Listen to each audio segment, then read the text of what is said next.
Com patrocínio do Badoff, que faz o melhor brioche da cidade, está no ar pela TV Pop, canal a cabo Speed Fiber, analógico 14, digital 15.6, o programa No Ataque e na Defesa. Você também pode nos assistir pelo YouTube, Facebook ou pelo site da TV Pop, tvpop.org. As atrações do programa de hoje são as seguintes. No primeiro bloco, vamos falar da 21ª rodada do Campeonato Brasileiro, jogo envolvendo o Internacional de Porto Alegre contra o Flamengo. No segundo bloco, o assunto é Copa do Brasil, com um confronto entre Vasco da Gama e Fluminense. No terceiro e último bloco, é a vez de passarmos a limpo o Campeonato Brasileiro, com resultados da 21ª rodada, classificação, tabela de curiosidades elaborada pelo Dr. Marcos Macedo, torcedor do Vasco e colaborador do programa. Também temos a tabela de desempenho dos times cariocas na competição, a artilharia e algumas curiosidades do Campeonato Brasileiro. Teremos também como assunto no terceiro bloco a Copa Sul-Americana e, para encerrarmos o programa, o tradicional quadro Recordar é Viver. Hoje, um grande jogo entre Flamengo e Botafogo no ano de 1979. Então essas são as atrações do programa e vamos começar falando de Campeonato Brasileiro, 21ª rodada em Porto Alegre para um público de 18.359 torcedores que compareceram ao Beira-Rio, número reduzido de torcedores. O Inter chegou a fazer promoções, mas o torcedor colorado, que anda insatisfeito com o desempenho do time gaúcho no campeonato, não atendeu aos apelos da diretoria e compareceu em número reduzido. Repito, 18.359 foi o público total do jogo Internacional 1, Flamengo 1. Os gols da partida foram marcados por Vitinho para o Internacional e empatou para o Flamengo Samuel Lino. O Internacional não vem fazendo uma boa campanha no Campeonato Brasileiro. O Internacional, antes do jogo contra o Flamengo, vinha de 4 derrotas consecutivas. Uma campanha fraca, está brigando ali na zona perigosa do campeonato, na zona do rebaixamento, e o Internacional fez desse jogo contra o Flamengo o seu ponto de virada no campeonato. O Internacional, nessa partida, sobretudo no primeiro tempo, foi até surpreendentemente superior ao Flamengo no jogo. O Flamengo não iniciou bem o jogo, o Internacional começou pressionando o time do Flamengo, o Internacional que estava sob pressão da torcida pelos resultados ruins, pelos insucessos, 4 derrotas consecutivas, repito. Ele não se intimidou com o fato de receber um dos favoritos ao título, que é o Flamengo. E o Internacional começa melhor o jogo, vai para cima do Flamengo, explorando ali a velocidade do seu atacante Carboneiro, levando perigo ao sistema defensivo do Flamengo. O Flamengo não se encontrava no jogo, tinha muitas dificuldades para armar jogadas ofensivas, mas quem teve a primeira chance clara de gol no jogo foi o Flamengo. O Carrascal, escalado pelo Leonardo Jardim como titular nessa partida, substituindo o Lohan, que havia entrado desde o início no jogo contra o São Paulo. O Carrascal recebeu um passe açucarado, entrou na cara do goleiro Matheus Cunha do Internacional e chutou e o goleiro do Inter, com os pés, conseguiu evitar aquele que poderia ter sido o gol do Flamengo. Carrascal realmente não tem nenhuma vocação para fazer gols. Carrascal é um jogador muito questionado pela torcida do Flamengo, exatamente porque não faz gols e também tem no seu histórico, no seu currículo, diversas expulsões. Uma delas prejudicou já o Flamengo no jogo contra o Palmeiras, anteriormente também na final da Supercopa contra o Corinthians. Então é um jogador muito marcado pelo torcedor rubro-negro. Ele perdeu esse gol logo de cara. Se o Carrascal tivesse caprichado na finalização e fizesse o gol, o resultado do jogo poderia ter sido diferente. Mas o Flamengo não aproveitou essa oportunidade, talvez a única grande oportunidade que teve no primeiro tempo, e acabou sofrendo um gol do Internacional.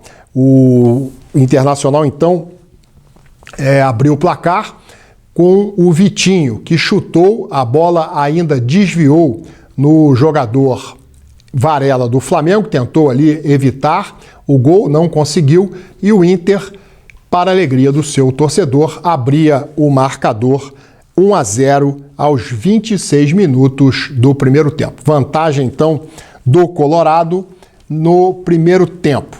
No segundo tempo, o Flamengo esboçou até uma reação, foi para cima do Internacional, que não repetiu a atuação do primeiro tempo, quando procurou pressionar a saída de bola do Flamengo. O Internacional esperou o Flamengo no seu próprio campo, jogando, evidentemente, na retranca para explorar os contra-ataques, chamou o Flamengo para o jogo, mas o Flamengo estava numa noite muito pouco inspirada, e o Flamengo não conseguia grandes oportunidades de gol, mas acabou empatando o jogo num gol do Samuel Lino, ali uma jogada na área, ali uma confusão na área do Internacional, a bola sobrou para o Samuel Lino, que acabou marcando o gol de empate do Flamengo. Eu diria que o empate foi um resultado bom para o Flamengo. O Inter jogou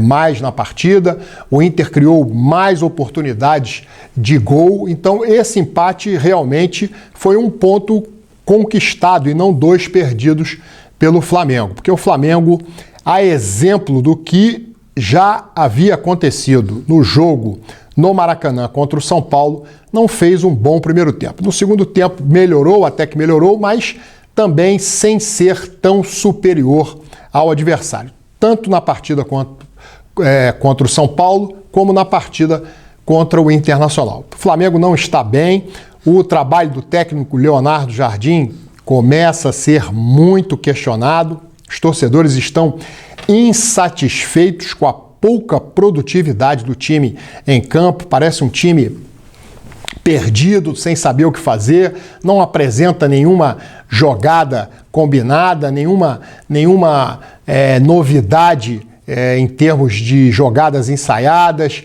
O sistema defensivo do Flamengo está deixando a desejar, o Flamengo está levando gols em todas as partidas que disputa, e o Leonardo Jardim está sofrendo aí uma pressão externa, uma pressão dos torcedores do Flamengo. Na diretoria do Flamengo, internamente, não se cogita da demissão do treinador Leonardo Jardim. Acredito eu que é porque o Flamengo não tem um outro treinador em mente para substituir o Leonardo Jardim. Mas por muito menos eu lembro que o Flamengo demitiu o técnico Felipe Luiz, mesmo o Felipe Luiz tendo ganhado o Campeonato Brasileiro e a Libertadores. Então, por muito menos o Felipe Luiz foi demitido. E agora o Leonardo Jardim precisa desse tempo que o Flamengo está sem jogar, porque foi eliminado da Copa do Brasil, não disputa mais essa competição. Espero que o Flamengo recupere o seu bom futebol na partida contra o Vitória, que é o próximo compromisso do Flamengo pelo Campeonato Brasileiro. Então, Inter, em resumo, melhor na partida contra o Flamengo. O Flamengo empatou e esse ponto deve ser comemorado porque, mais uma vez, o Flamengo não fez um bom jogo. Estatísticas da partida: o Internacional finalizou 13 vezes contra 9 do Flamengo, 5 no gol para cada lado, e na posse de bola o Flamengo teve muito mais posse, 73% contra 27% do Internacional. Mas uma posse de bola é uma posse de bola que o Flamengo não decidia, não definia. Então é uma posse de bola que estéril, uma posse de bola que não resulta em grandes oportunidades de gols para o Flamengo. Então não adianta nada você ter a bola e não saber o que fazer com ela ou não concluir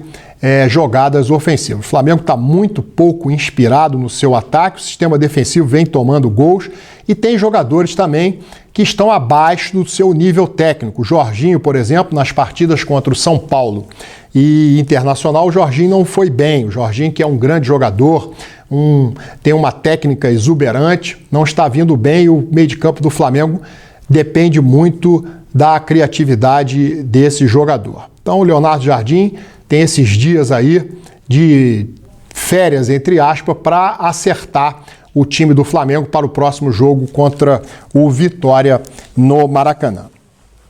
Destaques do Flamengo na partida, o Samuel Lino e o Rossi, que apareceu, quando exigido, apareceu bem para fazer algumas defesas importantes. Então, a torcida do Flamengo, com esses dois resultados inesperados, empates contra São Paulo no Maracanã e o próprio Internacional, mesmo jogando no Beira-Rio, o Internacional, por não estar fazendo uma boa campanha e vir até o jogo do Flamengo de 4 derrotas consecutivas, criou-se aí até uma obrigação do Flamengo vencer o jogo. Então o Flamengo, nos jogos contra São Paulo e Internacional, pelo turno e retorno, só contando esses dois adversários, o Flamengo disputou 12 pontos e só ganhou 3 pontos. 2 empates com o Internacional no turno e retorno, 1 empate contra o São Paulo e 1 derrota. Então, muito pouca produção do Flamengo e esses pontos certamente poderão fazer falta lá na frente, na briga do Flamengo pelo título com o Palmeiras, que cada vez mais está se distanciando na tabela de classificação. Então, final, Internacional 1, Flamengo 1, no Beira-Rio, jogo válido pela 21ª rodada do Campeonato Brasileiro. Bom, falamos aí desse jogo entre Internacional e Flamengo. Encerramos aqui o primeiro bloco, nós vamos para um rápido intervalo e na volta vamos mudar de competição. Vamos falar de Copa do Brasil, analisando o jogo de ida entre Vasco e Fluminense. Não saiam daí, o intervalo é rápido, voltamos já.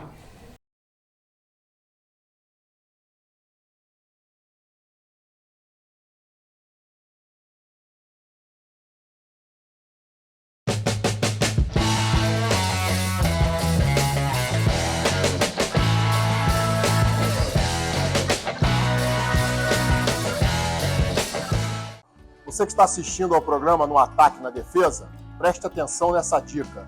Se a fome atacar, contra-ataque com o melhor brioche da cidade. Massa macia, sabor irresistível e com muito recheio.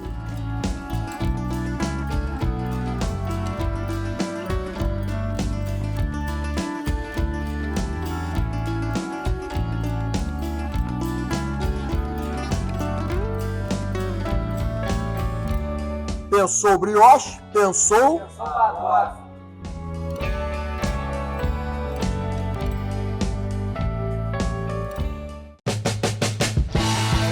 Estamos de volta com o segundo bloco do programa No Ataque na Defesa e agora é vez de falarmos de Copa do Brasil. Copa do Brasil, cujos confrontos estão na tela aí para vocês conferirem. Todos os jogos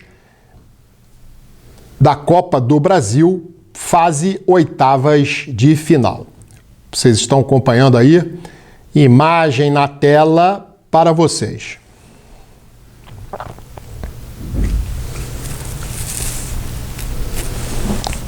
Bom, vimos aí os confrontos dos jogos envolvendo os times classificados para as oitavas. E o destaque, o clássico carioca. Jogo que nós vamos falar agora, Vasco e Fluminense, no Maracanã, para um público de 36.608 torcedores.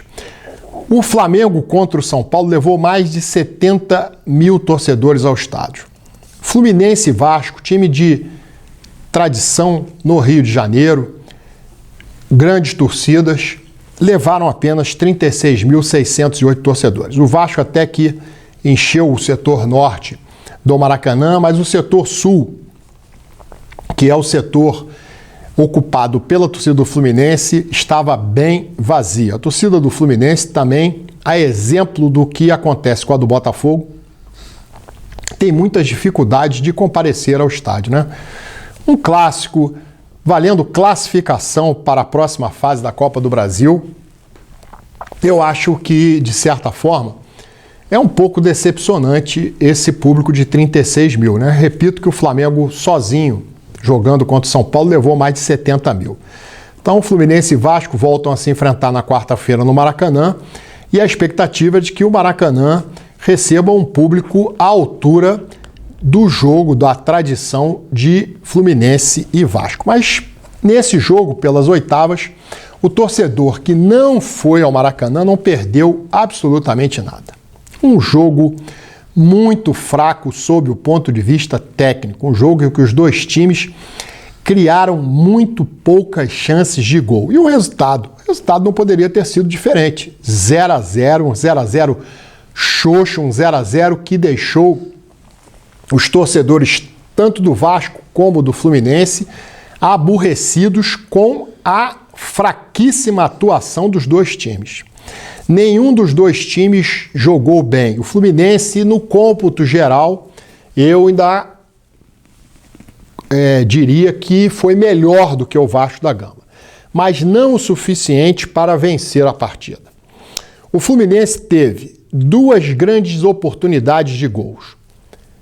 Uma nos pés do Canóbio, que chutou mal.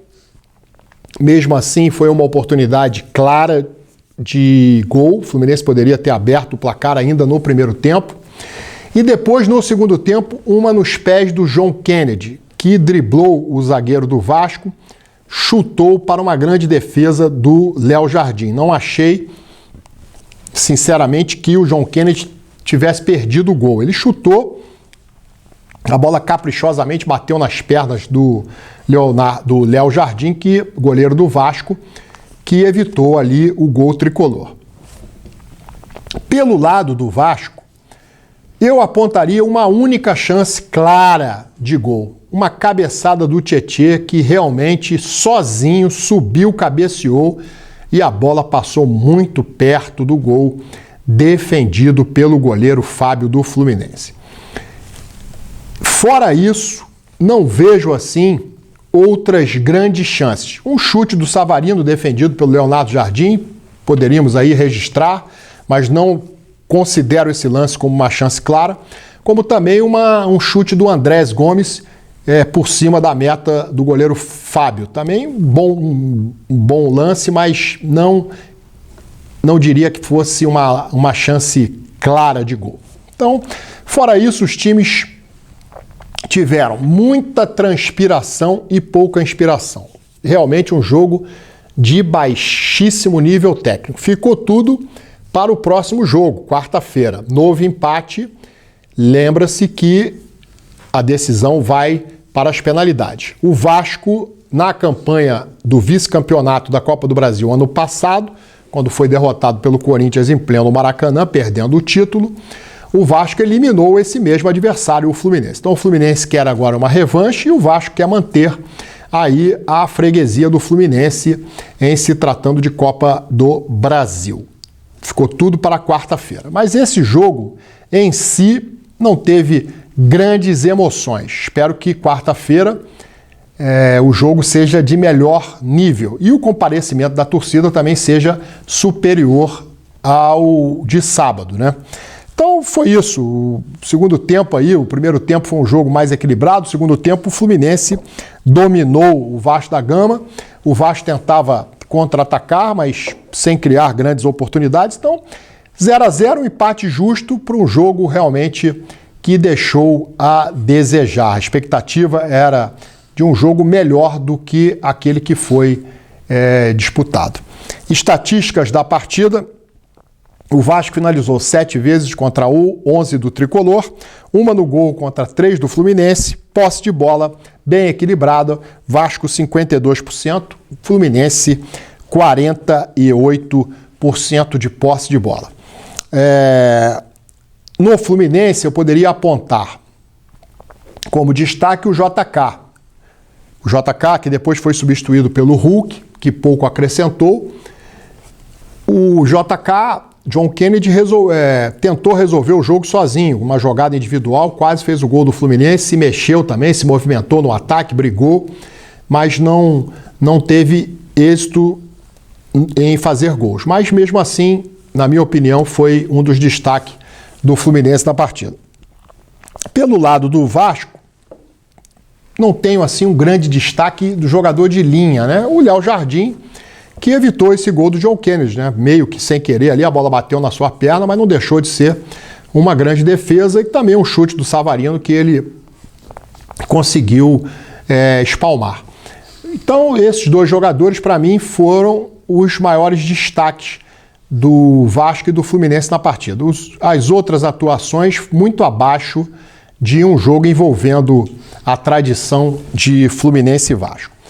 Nós temos aí agora, para fecharmos aí o assunto Copa do Brasil, vamos relembrar quem são os campeões e vices desse torneio, né? A Copa do Brasil.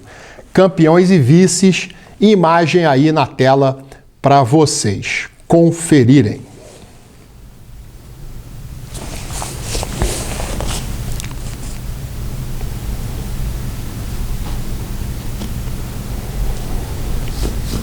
Bem, finalizando Copa do Brasil, nós tivemos os resultados aí dos jogos. Cruzeiro 0, Chapecoense 0, Grêmio 1, Mirassol 1, Atlético Mineiro 0, Juventude 0, Palmeiras 3, Fortaleza 0, Fluminense 0, Vasco da Gama 0, Internacional de Porto Alegre 2, Corinthians 0 e falta jogar, que a partida será hoje, segunda-feira, Atlético Paranaense e Vitória, para complementar aí os jogos de ida das oitavas da Copa do Brasil. Quem será que vai passar? Você tem aí o seu favorito? Vai passar o Fluminense? Vai passar o Vasco da Gama? Bom, quarta-feira nós saberemos quem se classificou desses dois grandes times cariocas para a próxima fase. Bem, estamos chegando aqui ao fim do segundo bloco do programa No Ataque e na Defesa. Lembrando que no terceiro bloco nós vamos fazer um panorama geral do Campeonato Brasileiro, vamos também falar de Sul-Americana, tivemos jogos aí por essa competição. Vamos também ter algumas curiosidades aí do Campeonato Brasileiro, a próxima rodada. E para encerrarmos o programa, um jogaço entre Flamengo e Botafogo. Não saiam daí, o intervalo é rápido, voltamos já.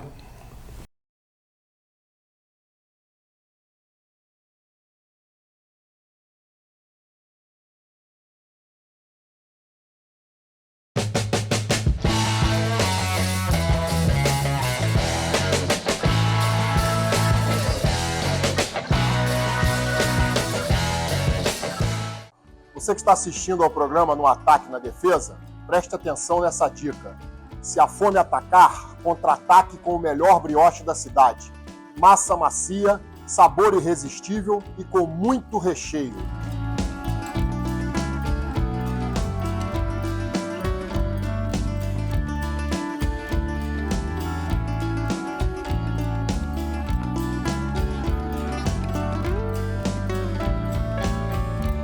Pensou brioche? Pensou agora.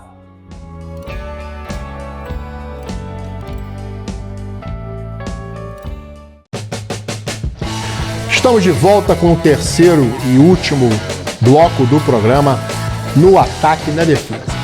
Vamos voltar a falar de Campeonato Brasileiro. E agora vamos para o panorama geral da competição. Vamos iniciar pelos resultados da 21ª rodada do campeonato. 21ª rodada, lembro que teve alguns jogos adiados, né? Alguns clubes participando aí da Copa Sul-Americana não entraram em campo, então os jogos se resumiram a esses aí. Na tela para vocês os jogos da 21ª rodada.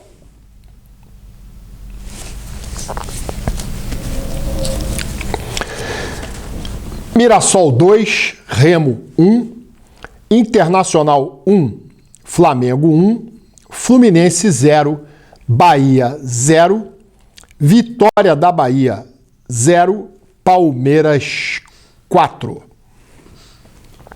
Bem, sobre Fluminense e Bahia, o que nós poderíamos dizer sobre esse jogo? Também foi um jogo muito ruim, um jogo em que o Fluminense perdeu algumas oportunidades de gol, poderia até ter vencido, mas não teve uma grande atuação.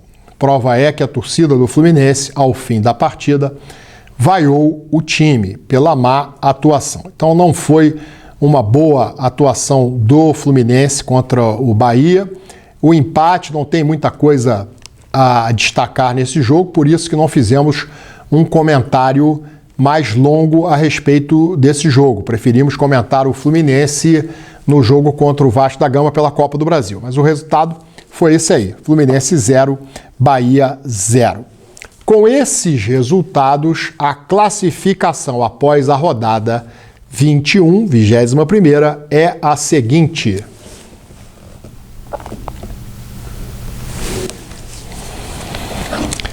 Em primeiro, Palmeiras, com 47 pontos em 21 jogos, com 14 vitórias. Na vice-liderança, em segundo, o Flamengo, com 39 pontos, 20 jogos. A distância do Flamengo para o Palmeiras, ela é de 8 pontos, sendo que o Flamengo tem um jogo a cumprir no campeonato contra o Mirassol no Maracanã. O Flamengo tem 11 vitórias. O Atlético Paranaense está ali na terceira colocação, brigando nas primeiras posições com 37 pontos, 21 jogos e 11 vitórias. Na quarta colocação, o Fluminense, 34 pontos, 21 jogos, 9 vitórias. O Bahia fecha o G5 com 32 pontos, 21 jogos, 8 vitórias. O Botafogo está na oitava colocação. São 29 pontos em 20 jogos. O Botafogo tem um jogo a menos e 8 vitórias. E o Vasco da Gama é o 18º. Vasco tem 21 pontos em 20 jogos com apenas 5 vitórias. Bem, vimos aí a classificação do campeonato e a distância do Flamengo para o Palmeiras não é pouca. Mesmo que o Flamengo vença o confronto contra o Mirassol, o Flamengo ainda fica 5 pontos para tirar do Palmeiras. Aí tem um confronto direto entre esses dois times. Poderia, em tese, o Flamengo vencendo, reduzir essa diferença para 2. Mas mesmo assim, a posição do Palmeiras no campeonato é bastante confortável nesse momento. Eu diria que o Palmeiras é realmente o maior favorito a conquistar o título. E por falar nisso, vamos aproveitar aqui e fazer aqui, passar aqui as chances de título no Campeonato Brasileiro. Pelo GE, as chances de título. O Palmeiras, após a 21ª rodada, chegou a 59,52% de chances de ser o campeão. O Flamengo, 31,57% de chances de conquistar o título. O Atlético Paranaense, chances bem mais reduzidas, 5,36%. O Bragantino, 1,44%. Fluminense, 0,96%, chances praticamente desprezíveis, a exemplo do Bahia, que tem 0,37%. Então, o Palmeiras com 59,52% e o Flamengo 31,57% devem ser realmente os times que brigarão pelo título. Agora, as chances de permanecer na Série A. Eu disse aqui no programa passado que nós temos 4 times grandes ameaçados e que 2 deles poderiam vir a cair. São eles Santos, Internacional, Vasco e Grêmio. O Santos tem 70,08% de chance de permanecer. O Internacional, 69,02%. O Vasco da Gama tem 51,82% de permanecer. E o Grêmio, 51,64%. Os mais ameaçados de rebaixamento são o Remo, 43,64% de chances de cair, e o Mirassol, 0,44%. A minha opinião é de que o Mirassol, ano que vem, estará seguramente na Série B. Não vejo como o time da Chapecoense fazer uma campanha de recuperação a ponto de escapar da primeira divisão. Escapar da segunda divisão e continuar na primeira divisão, isso sim. Vasco, Grêmio, Internacional e Santos, não necessariamente nessa ordem, estão ameaçados sim de disputarem a Série B no ano que vem. O Vasco, para o desespero dos seus torcedores, é o que tem aí grandes possibilidades, a exemplo do Grêmio, de cair para a segunda divisão. O Vasco precisa reagir, está se movimentando aí para contratar jogadores nessa janela e reforçar o seu time, porque realmente quem assiste aos jogos do Vasco, mesmo o seu torcedor mais fanático, custa acreditar que o Vasco poderá escapar de disputar a segunda divisão no ano que vem. Então, sinal de alerta ligado lá pelos lados de São Januário. Vamos agora à tabela de curiosidades elaborada pelo Dr. Marcos Macedo, colaborador do programa. Vamos colocar aí na tela a tabela de curiosidades.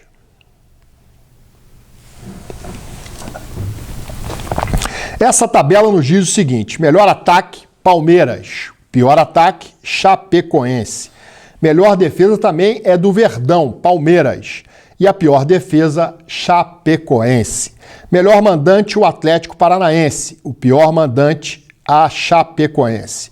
Melhor visitante também, o Palmeiras. E o pior visitante, a Chapecoense. O Vasco completa 4 rodadas na zona do rebaixamento. O Mirassol está reagindo e não perde há 3 rodadas.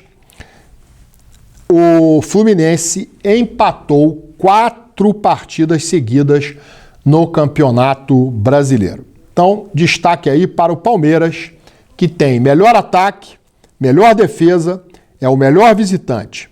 E destaque negativo, a Chapecoense, com pior ataque, pior defesa, pior mandante e pior visitante. Vamos agora à tabela de desempenho dos times cariocas na competição. Tabela de desempenho dos times cariocas na competição. O que nós temos aí é o seguinte: Flamengo, 39 pontos, 18 pontos como mandante, 21 pontos como visitante. Fluminense, 34 pontos, 24 como mandante, 10 como visitante. Botafogo, 29 pontos, 15 como mandante, 14 como visitante. E o Vasco da Gama, 21 pontos, sendo 17 como mandante e 4 como visitante. Vamos agora para os artilheiros do Campeonato Brasileiro. Na tela aí, os artilheiros. Viveiros, atacante do Atlético Paranaense, tem 12 gols marcados na competição. O Pedro também é ali o seu acompanhante na primeira posição de artilharia, 12 gols marcados. Na segunda colocação vem o atacante Carlos Vinícius do Grêmio, com 10 gols marcados. E fechando a lista, o John Kennedy, também atacante de outro tricolor, agora o Carioca, com 9 gols marcados. Esses são os artilheiros do Campeonato Brasileiro. Viveiros, Pedro, 12 gols, Carlos Vinícius, 10 gols e JK, 9 gols. Vamos agora à 22ª rodada do Campeonato Brasileiro. Jogos da 22ª rodada no fim de semana. Sábado, dia 8 de agosto, às 21 horas, no estádio Newton Santos, o clássico vovô. Botafogo e Fluminense. Botafogo e Fluminense no Newton Santos. Domingo, 9 de agosto, às 16 horas, na Arena Fonte Nova, Bahia e Vasco da Gama. E também no domingo, 9 de agosto, às 19h30 no Maracanã, o Flamengo recebe o Vitória.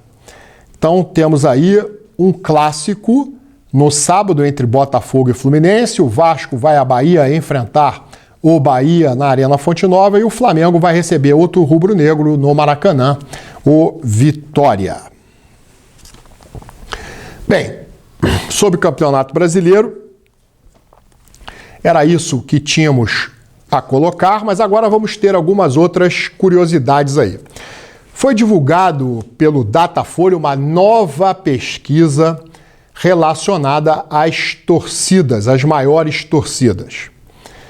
E, sem nenhuma surpresa, o Flamengo mantém a primeira colocação. E a distância para o segundo colocado, o Corinthians, aumentou consideravelmente. O Flamengo tem 22% da preferência nacional, cerca de 44 milhões de torcedores. Na tela, para vocês acompanharem, a pesquisa Datafolha, pesquisa recente.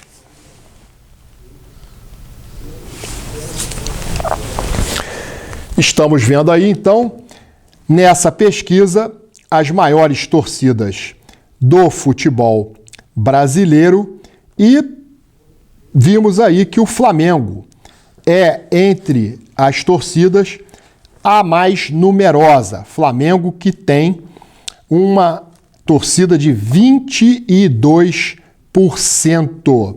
22% é o número de torcedores do Flamengo. O Corinthians vem a seguir com 14%, Palmeiras 7%, depois em quarto São Paulo com 6%, em quinto Cruzeiro 4%, em sexto Vasco da Gama com 3%. O Vasco era a quarta maior torcida do Brasil, já não é mais. Isso fruto dos insucessos e o tempo que o Vasco leva para conquistar um título. O Vasco não ganha um título há mais de 10 anos. Isso explica muito a queda de preferência dos torcedores pelo Vasco da Gama. Em sétimo, Grêmio, 3%. Em oitavo, Seleção Brasileira, 2%. E Atlético Mineiro, 2%. Em nono. Em décimo, Internacional, 2%. Santos é o 11º, 2%. Fluminense também tem 2%, é o 12º. O Bahia vem em 13º com 1%. Em 14º, o Botafogo. À frente apenas o Botafogo do Vitória, Atlético Paranaense, Sport e Remo. Então, do G12, o Botafogo é o que tem menos preferência entre os torcedores no Brasil e o Fluminense ali é também o time carioca que tem menos preferência. Flamengo é o primeiro, absoluto, 22%, cerca de 44 milhões de torcedores, e o Vasco caiu para a sexta posição. Agora nós vamos ver aí um vídeo bastante interessante sobre os maiores vexames de cada um dos grandes times do futebol brasileiro. Maiores vexames aí é um vídeo que está circulando no Instagram e vocês vão ver a opinião desse torcedor de como ele vê quais são os maiores vexames de cada clube no futebol brasileiro. Vídeo na tela, maiores vexames dos times brasileiros.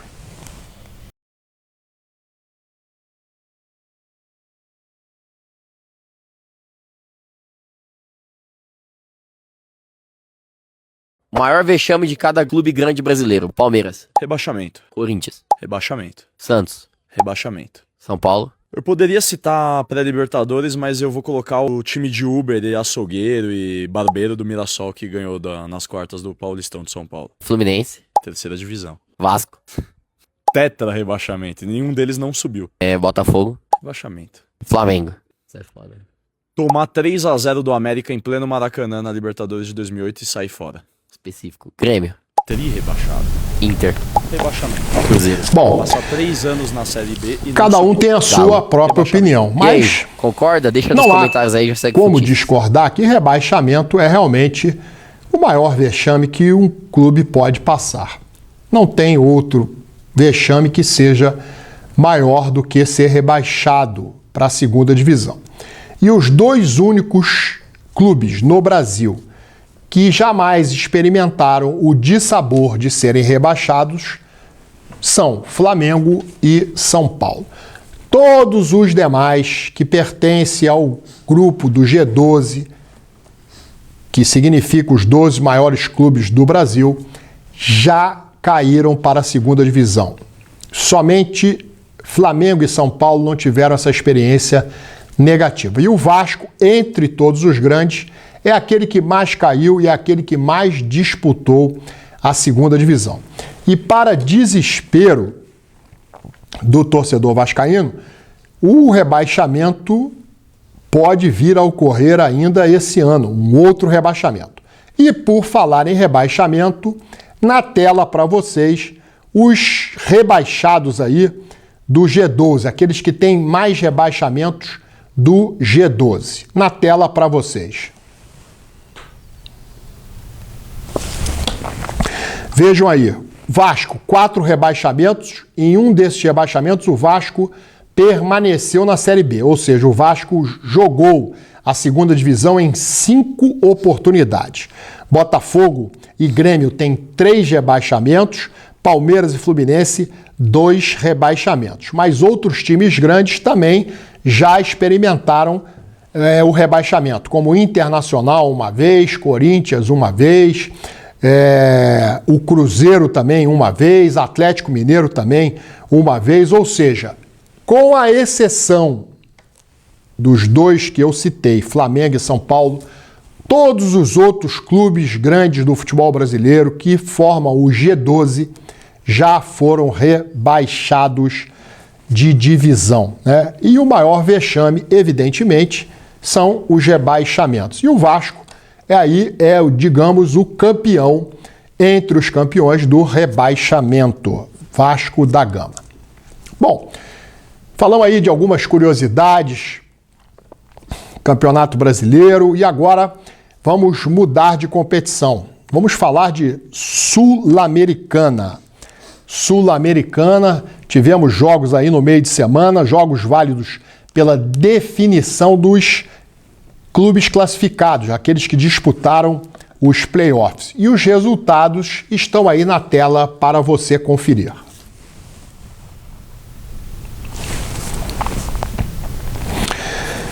Tigre 1, Nacional do Uruguai 2, Santos 4, Universidade Central 2, Vasco da Gama 1, Independente Medellín 0, Bragantino 1, Sport Cristal 0, Cienciano 4, Lanús 0, Grêmio 0, Bolívar 1, Caracas 0, Santa Fé 3, O'Higgins 1, Boca Juniors 0. Vamos ver então com esses resultados como ficaram aí as oitavas de final da Sul-Americana. Na tela para vocês, as oitavas, os confrontos das oitavas.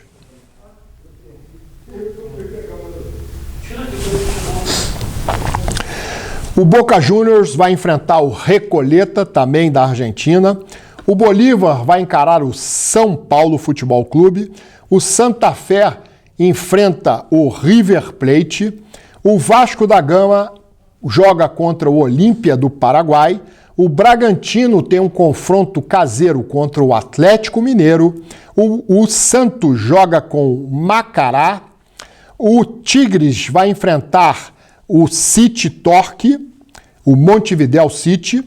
E o Cienciano vai enfrentar o Botafogo.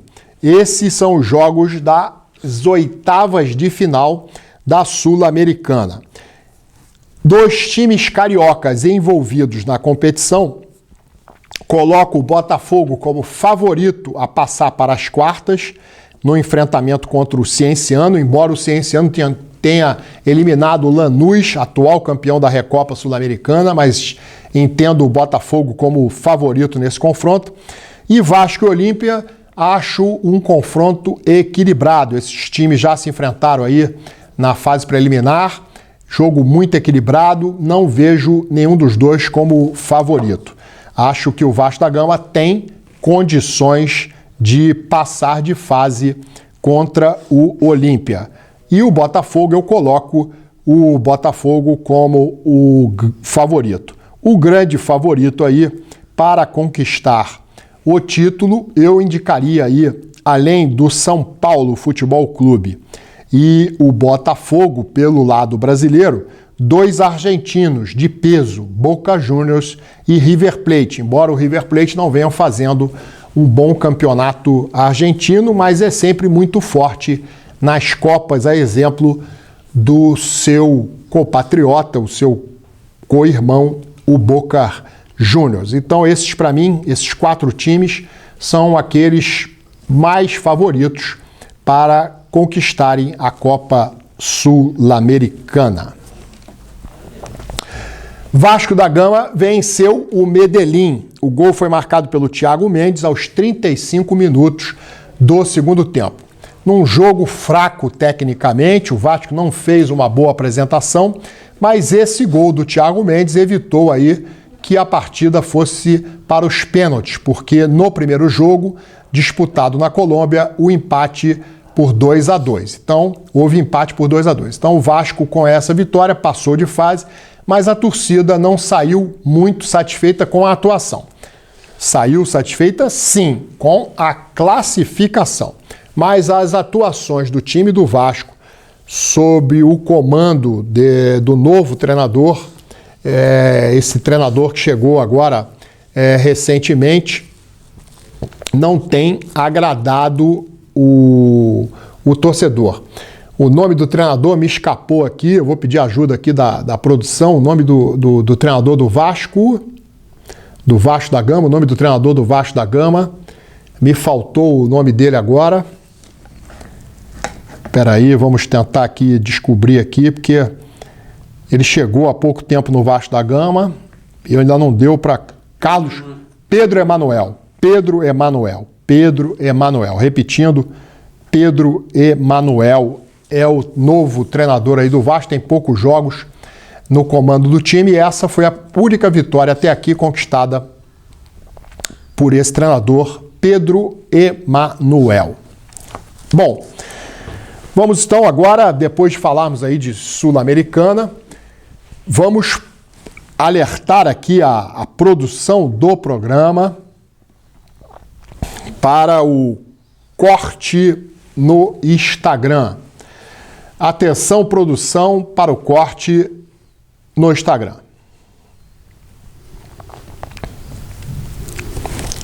Após os jogos do Flamengo e Palmeiras, válidos pela 20ª rodada do Campeonato Brasileiro, eu tenho algumas observações a fazer. Sobre o Flamengo, o time está jogando mal, com pouca intensidade, sem nenhuma inspiração. Se não bastasse isso, alguns jogadores estão tendo atuações abaixo do seu real nível técnico, do seu potencial. Soma-se a isso as escalações e substituições equivocadas do treinador Leonardo Jardim, cujo trabalho até aqui está longe de agradar o torcedor rubro-negro, o resultado não poderia ser diferente. O time não evolui e está em queda.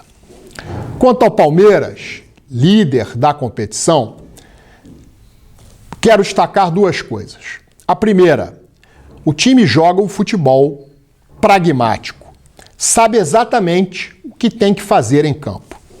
A segunda, nenhum outro time é tão beneficiado pela arbitragem como o Palmeiras. Os erros cometidos pelos árbitros a favor do Verdão são escancarados e grosseiros. Assim sendo, penso que será muito difícil para o Flamengo tirar a diferença de pontos que hoje separam esses dois clubes da tabela de classificação. E se nada mudar, principalmente do lado rubro-negro, com uma melhora acentuada de desempenho do time, o Palmeiras será campeão brasileiro. Bem, é exatamente isso, meus amigos. O Palmeiras dificilmente perde. Perdeu agora recentemente contra o Atlético Mineiro, mas o Flamengo não aproveitou. E o Palmeiras tem realmente um futebol pragmático. O dedo do treinador é muito evidente. O Palmeiras entra em campo e sabe exatamente o que fazer. E dificilmente perde. O Flamengo, por outro lado, não tem feito atuações convincentes, boas atuações. Pelo contrário, tem jogadores do Flamengo que estão muito abaixo do seu potencial técnico. Jorginho, por exemplo, não vem jogando bem. O Pedro poderia jogar mais. O Arrascaeta está voltando de contusão, é bem verdade. O Emerson Royal nem no Flamengo poderia estar jogando. É um jogador realmente de baixíssimo nível técnico, tem dificuldades até para dominar a bola. Então o Flamengo está realmente num processo de queda. E o Palmeiras mantendo uma estabilidade suficiente para garantir uma diferença de pontos sobre o Flamengo, que é o seu principal concorrente, e conquistar o título. Se o Flamengo não tiver uma melhora acentuada de desempenho, se o Palmeiras, não, por outro lado, não tiver uma queda, o campeonato está decidido. Mas tem o Atlético Paranaense, o Fluminense. Não. Atlético Paranaense e Fluminense dificilmente vão encostar nos dois primeiros colocados, que são Palmeiras e Flamengo. Na minha opinião, muito difícil. Impossível? Não, possível. No futebol tudo pode acontecer. Tem muitas rodadas para se jogar ainda, mas eu acredito que a disputa de título é entre Palmeiras hoje, com mais chances, quase 60% de chances de ser o campeão brasileiro, e depois o Flamengo. Os outros são chances apenas para constar. E no rebaixamento nós temos aí, já falei sobre isso, o perigo novamente apontando para o Vasco da Gama. O Vasco da Gama que, se não melhorar o seu futebol, se não começar a ganhar jogos em São Januário, vai sofrer aí uma nova queda para a segunda divisão, para a angústia e desespero dos seus fanáticos torcedores. Tenho para mim que o Vasco da Gama, se não for ao mercado reforçar o seu elenco, não vai escapar de um rebaixamento. E se escapar, vai ser mais por demérito dos outros times que contra ele disputam o rebaixamento do que pelos seus próprios méritos. O Vasco não vem jogando bem, o Vasco não vem dando aí sinais de que pode evoluir o seu futebol dentro de campo. E a chegada do novo treinador, por enquanto, ainda não foi suficiente para mostrar que eu estou equivocado. Bom, dito isso, nós vamos aí para o Recordar é Viver, para fechar aí o programa com o quadro Recordar é Viver. Quadro Recordar é Viver de hoje, nós temos uma partida disputada em 3 de junho de 1979, para um público de 139.098 torcedores que compareceram ao Maracanã, no jogo conhecido como Jogo da Quebra de Invencibilidade. Vou explicar. O Flamengo vinha de 52 partidas invicto, mesmo número que o Botafogo alcançou em uma outra oportunidade. E o jogo era exatamente contra quem? Contra esse rival, o Botafogo. Então o Botafogo tinha a oportunidade de impedir que o Flamengo ficasse invicto por 53 jogos, quebrando o recorde que é de 52 jogos do próprio Botafogo. O Botafogo teve o recorde quebrado num jogo contra o Grêmio, levou um gol de Renato Sá, e o mesmo Renato Sá, contratado pelo Botafogo, foi quem fez o gol do Botafogo nessa vitória sobre o Flamengo por 1-0. E as imagens do quadro Recordar é Viver são do canal 100 e vocês vão poder acompanhar agora essa grande partida entre Flamengo e Botafogo, o jogo em que o Botafogo evitou a quebra de recorde do seu maior rival, o Flamengo. Na tela para vocês, o quadro Recordar é Viver.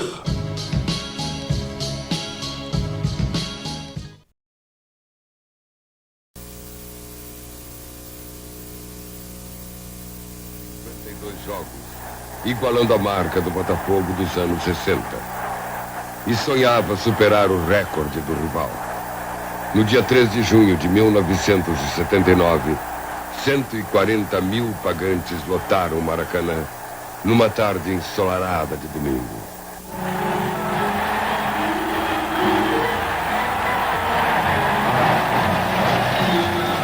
Foi uma partida nervosa e empolgante, que mexeu com os nervos das torcidas e dos jogadores dos dois times.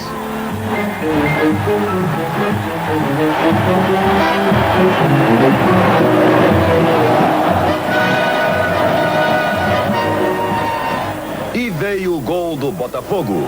Renato Sá marcou com classe, derrubando a invencibilidade do Negro.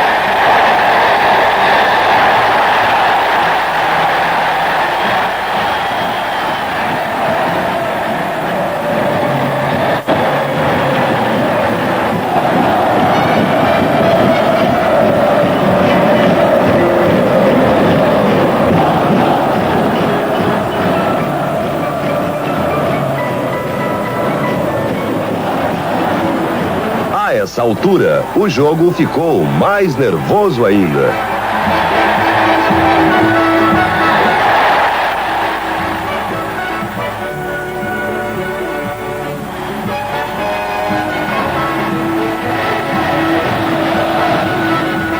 O primeiro tempo terminaria com este ataque alvinegro.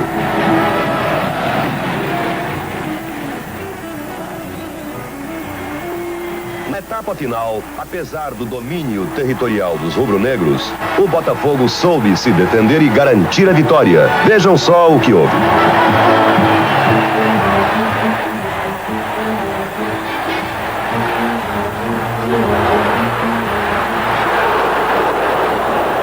Os alvinegros, de vez em quando, iam lá.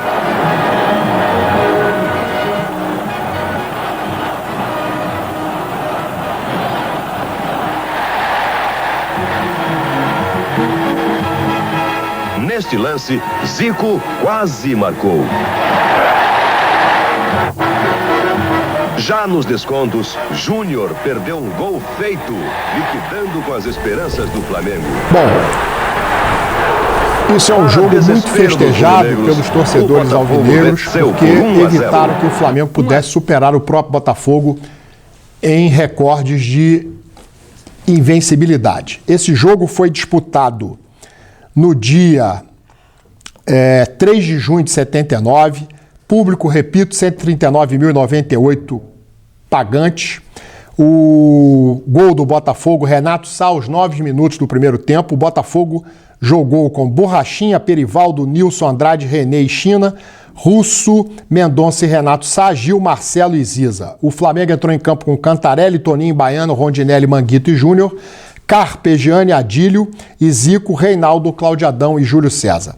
O Botafogo era treinado por Joel Martins, não é o Joel Santana, e o Flamengo treinado por Cláudio Coutinho. Espero que vocês tenham gostado aí, principalmente os torcedores do Botafogo, de rever essa grande partida disputada em 1979, jogo chamado Quebra da Invencibilidade. Bom, estamos nos encaminhando aqui para o fim do programa. Quero dar um abraço aqui a todos vocês, telespectadores, que nos acompanham aqui com habitualidade. O programa no Ataque na Defesa. E quero deixar um abraço especial hoje para um vascaíno, Bruno Santos Rodrigues Machado. Ele mora na Vila Militar, funcionário da Claro e torce pelo Vasco da Gama. Bruno, um abraço aí para você. Mais uma vez, muito obrigado pelos seus serviços. Foi à minha casa prestar aí um trabalho e eu fiquei muito satisfeito com o resultado. Obrigado aí, Bruno. Um abraço para você e continue acompanhando o programa no Ataque na Defesa. Bom, nós vamos ficando por aqui. Faço o convite para o próximo programa, onde vamos discutir aí o retorno do Campeonato Brasileiro e também os jogos de volta da Copa do Brasil. Quem será que vai se classificar? Um abraço a todos e até o próximo programa.